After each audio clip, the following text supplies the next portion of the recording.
Mga kasaysayan ni Tuyang Ermitanya. Ako si Tuyang Ermitanya. Nagapuyo ako sa isa ka kuweba. Siling nila aswang ako. Pero hindi ina matuod. Siling paginsang iban, buang ako. Pero layo pagini na sa patad. Ako isa lang ka normal nga tinuga nga maluyagon mag-isahanon perbi. Hindi ako maluyagon magtanaw sang TV. Wala ako sa nguyog sa hay-alay. Amo man sa politika. Apang madamo ako sang nahibalan nga istorya. Tinarahan man ukon moderno. Kag kun maluyag ka mo mamati, kari ka mo, mag-istoryahanay kita. Mga kasaysayan ni Tuyang Ermitanya. Insulat ni Elizabeth Batiduan Navarro. Mga kasaysayan ni Tuyang Ermitanya. Kakaroon, suguran ko na ang pagsaysay. One day, isasado ka adlaw sa pagsugod gid sang akon kasaysayan.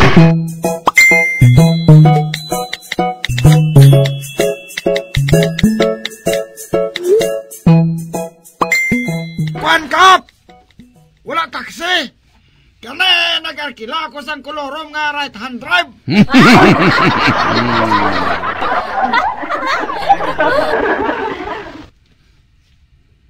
Galing sang nagadalaga ng iya salakyan. Nabirya ini sa tungasang dalan. Te, naglakat na ng kupuli de.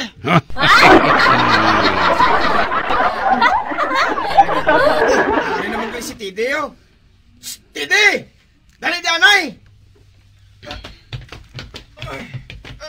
Morning, Kap! Good morning ka ba sa morning? Nga, mo ka pala yung Tide? Hindi ka magsiring na biriya man ang ginsakyan mo, ha? Nagsakay man ko sa jeep, Kap. Abangaran lang kami sa nganto. May kolorom nga truck. Kag taksi nga nabriya sa tunga dalan. Tinanaog na ko kag nagkakatungi. Palariho lang tan rason nyo?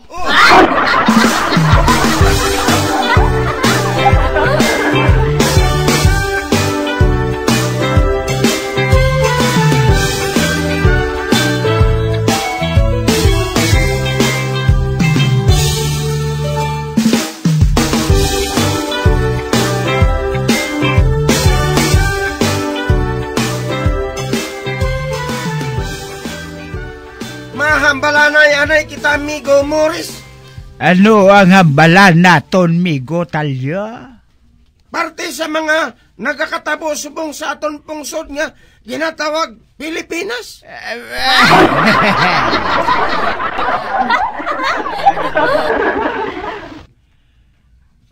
Ote, ano naman ang hambalan tagani? Ang COVID naman bala? Ay, hindi na lang naton niya paghambalan ng COVID. Kaya daw masuka na ako sina. Bago lang ginsiling nga wala na sang COVID. Nga nagbalik na kita sa new normal. Apang pagkaaga. Masiling naman ang isa ka announcer sa radyo. Nga may bago naman nga klase sang virus. Nga puwerte ka baskog. Baskog pa sa COVID-19. Kagdason, may ara pagid nga mas mabaskog pa tira. Ang virus nga naghalin sa mga baboy. Amo na guro nga nagmahal ang baboy, no? Wala sila makaibalo nga ginkartel gali ang baboy. Ano pa? Nagmahal?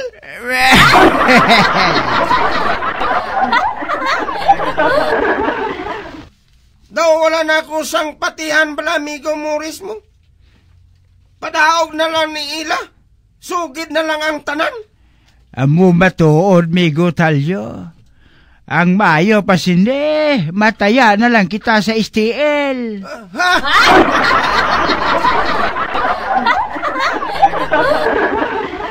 At least nakahibalo kita nga may daya ini. Pero bisan paano, makaganit kita kung makadikit kita sa syndicate. Correct.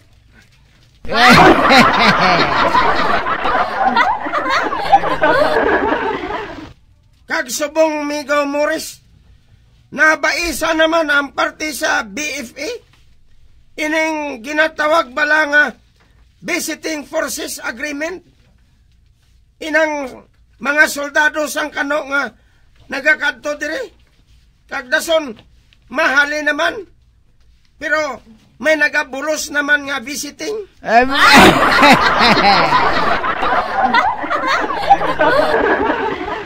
Ute, anong ginabaisan dira, amigo Talya? Ang isyo dira, amo nga ginsukot ni Duterte ang mga kano sang arkila. Kung hindi sila magbayad sang arkila, hindi sila maka-visiting.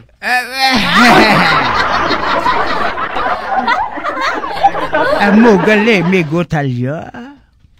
Oo, amigo Morris.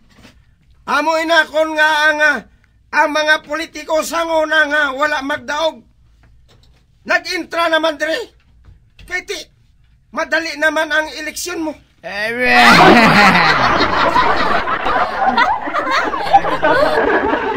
Ano?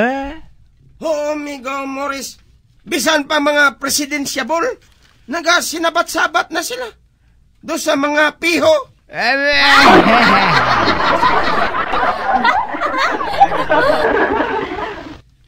May ara nga hindi gusto sukton ang mga kano. Kay amo na kuno ang nagbulig sa aton.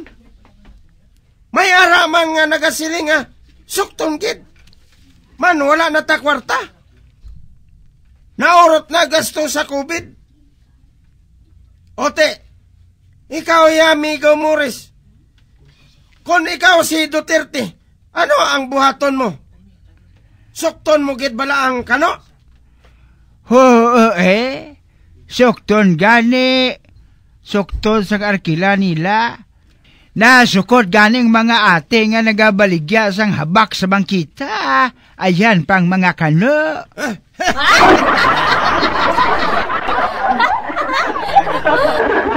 Kag hindi lang ina. Maayo pagaling iban nga nasyon haw.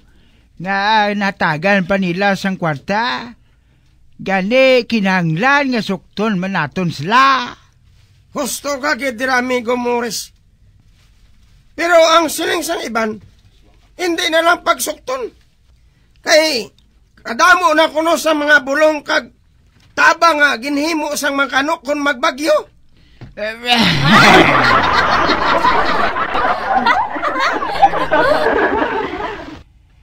Nagsiling-silini nga wala sang kabalaslan si Duterte. Konsukton pa niya sang arkila ang mga kano. Pero nagsabat man si Panilo nga silini ignorante sa mga isyo kay dayon niya lang sugbo.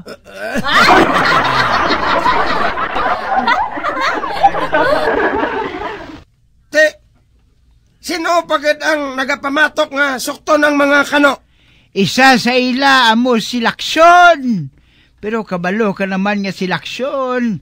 Naganegosyo na tuya sa Amerika. Damo na to siya negosyo Kag silini, baw daw sa extortionista man kuno si Duterte. Matuod balay na, amigo Talya. Hindi na iya matuod. Basta gamiton mo lang ang imo sentido komon. Kung panagnit mag-inaway ang Amerika sa iban nga nasyon, kag magtirohay sila, madalahig ang Pilipinas. Problema nga dako sang Pilipinas kung manginisa kita ka-target sang kaaway sang mga kano, kung ari dire ang base sang ila armas. Gani nagakadapat nga maghatag sila sang arkila. No, amigo Morris, no? Anong masay mo? Sa banta mo ayhan, makakuha sang kwarta si Duterte sa mga kano? Ambot lang. Pero bayida, mahibalaan man na naton gyapon kung sinong madaog. Ma-wait na lang ta.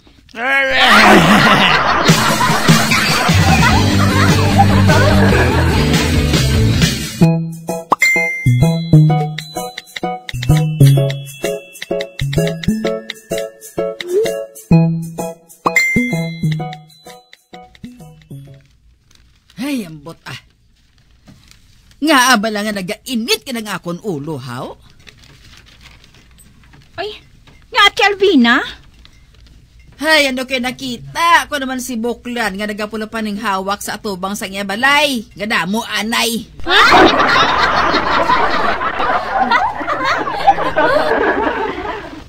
San o pa bala malupog ang balay ni Buklan man? San o pa?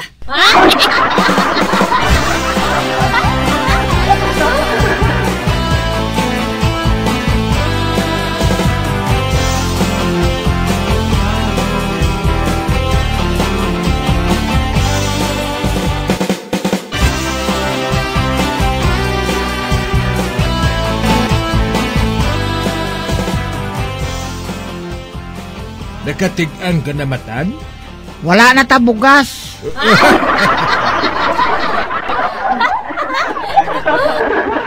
Ano? Wala na tabugas? Do kadamo pa man sa bugas na kahapon sa lata? Natigaan naton to kagabi. Duha ka salmon ang atong gitigang. Kag naubos ganin naton kaon. Bisan ang aton sudan, ahaw lang nga bukaw-bukaw. Palagkaon naton sa imo. Kabalo na ginasya nga nagahinupang pa ko, pro.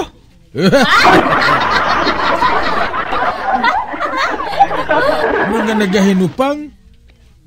Makapila kagid maghinupang, haw? Kapalagkaon sa imo po wala ka mga dako. Nagalapad lang.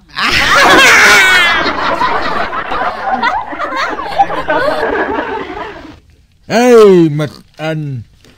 Bisan ano pa kadamo sa aton bugas nga dalawaton, hindi kigyapon mo kaigo sa aton, man kapalakaon gid sa imo, kadasig sa imo magtigang.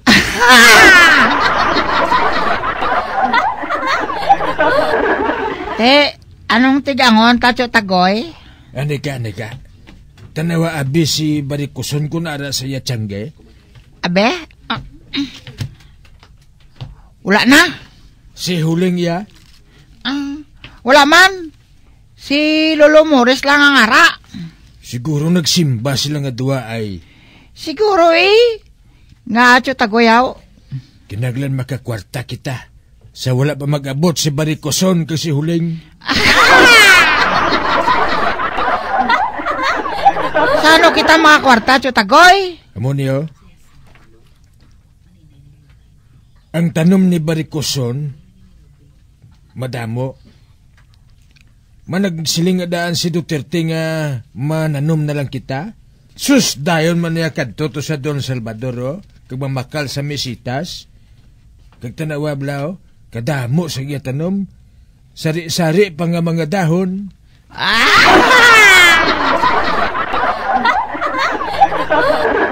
Puti, anong buhaton, Tacho Tagoy? Makwarta na to ng iba niya nga mga mesitas matan. Ibaligya ta na sa tag-isa kagatos. Ti kundi, makatigang na kita. Ti, basi kung makita kita ni Lolo Morris. Hindi na siya makakita. Amo nang imuon mo. Amat-amaton mo lang kawat ang bisitas. Amat-amaton mo sa idog. Paglipod na, medyo lipod, itulon mo pagid puro palayo. Kag kung hindi na niya makita, among pagkuha mo sa bisitas, kuha ka dra bali 5 ka bilog. Sobra na 5 ka gatos. Ibakal mong 2 ka gatos ang bugas kay sudan. Kag ang 3 ka gatos ihatag mo sakon kay idisko ko. Ara naman!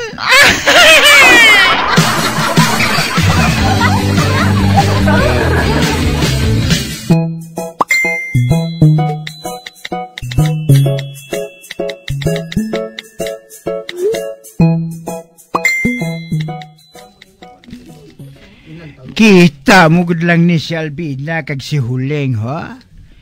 Siling nila mapuli sila dayon. Kay masimba lang sila. Dason mabakal sila kandila nga may perfume. Pangasta subong, wala pa sila gihapon. Anay ka. Sa panulo ko bala? Daw nagalakat man ang mga misitas nga ina.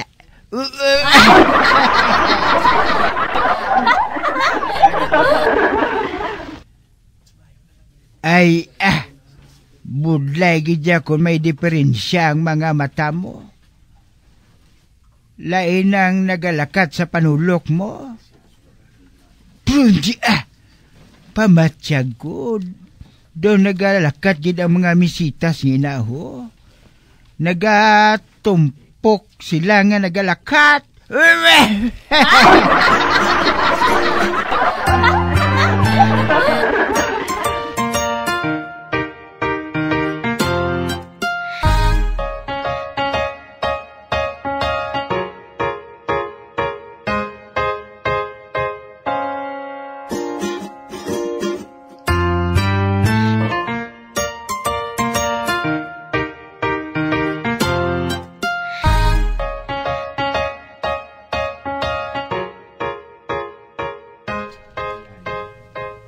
Ay ho, wala na ang misitas nga nakita ko nga nagalakat kay na. Kung mo, pananawan ko lang ato.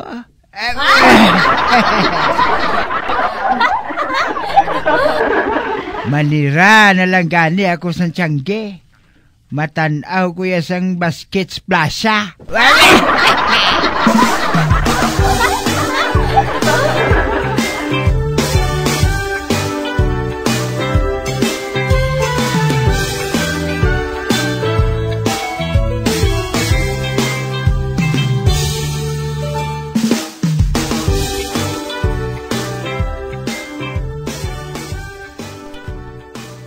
Lolo Morris! Lolo Morris! Nga, Albina. Nga wala ng iban ko nga bisitas? Sino ang nagkuha? Wala Wala sang may nagkuha sa imo misitas. Kay wala man sa may nagkadto dire. Wala ng iban ko nga misitas? Kulang ng 5 ka misitiras ang akon mga misitas, ho? May nagkuha isang akon misitas. May aragid. Sila nga nagin nga wala sa may nagkuha sa imo misitas. Ginabantayan ko gina sila sang mayo. Kag sa sobra ko nga tulok, daw nag-aalakat sila.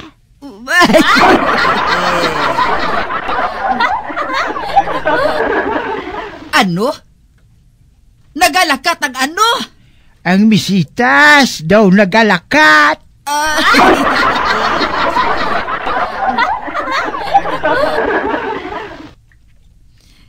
Kag nga ang malakat ang bisitas, kay wala ina mga tiil. Amo na galing na tingalahan ko. Kung nga nga daw nagalakat sila. Pero wala man sang tao nga nagkuha sa ila. Lolo Morris, ginkawat ang akon mga tanom nga nagamuklat ang imo mga mata.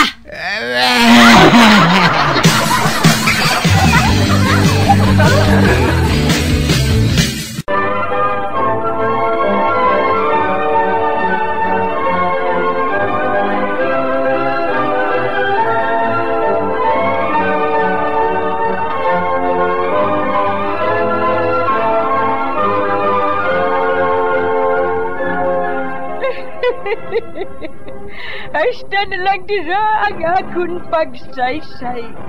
Tugtugwas, makitaan naman kita. Mabuhay kita tanan.